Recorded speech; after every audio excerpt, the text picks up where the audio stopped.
பெயிலுக்கும், பரோலுக்கும் என்ன வித்தியாசம்? வணக்கம். நான் உங்க அட்வொகேட் விஜய். 100 நாள் 100 சட்டங்கள் தொடர்ல இன்னைக்கு சட்டம் 37. ஒருத்தர் ஒரு குற்றம் பண்றாரு. அந்த குற்றத்துக்காக அவர் மேல எஃப்ஐஆர் போடுறாங்க. இந்த எஃப்ஐஆர் போட்டவர ரிமாண்ட் பண்றாங்க. ரிமாண்ட் பண்ணவர ஜெயில்ல போடுறாங்க. இப்ப இந்த ஜெயில்ல இருக்கவர வெளிய கொண்டு வர ப்ராசஸ் பேரு தான் பெயில். இப்ப இவரு வெளிய வந்துட்டாரு. இவரு செஞ்ச குற்றத்துக்காக கோர்ட் அந்த கேஸ விசாரிக்குது. விசாரிச்சு இவர குற்றவாளின்னு அறிவிக்குது. இந்த குற்றவாளின்னு அறிவிச்சவரு திரும்பவும் ஜெயிலுக்கு போவாரு. இப்ப உள்ள போனவர ஒரு குறிப்பிட்ட காலம், ஒரு டெம்பரரியா கொஞ்ச நாளைக்கு வெளிய கொண்டு வர ப்ராசஸ் பேரு தான் பரோல். இந்த பரோல் கிராண்ட் பண்றது அவ்வளோ ஈஸி கிடையாது.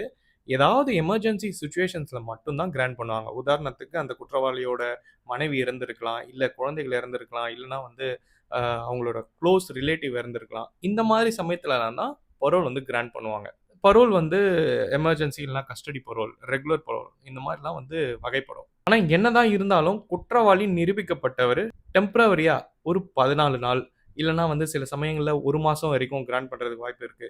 சில எக்ஸ்ட்ரார்டினரி சிச்சுவேஷன்ஸ்ல 1 வருஷம் வரைக்கும் பரோல் கிராண்ட் பண்றதுக்கான வாய்ப்புகள்லாம் இருக்குது. இப்ப உங்களுக்கு பெயில்னா என்ன? பரோல்னா என்னன்னு தெளிவா புரிஞ்சிருக்கும்னு நெனைக்கிறேன். நன்றி.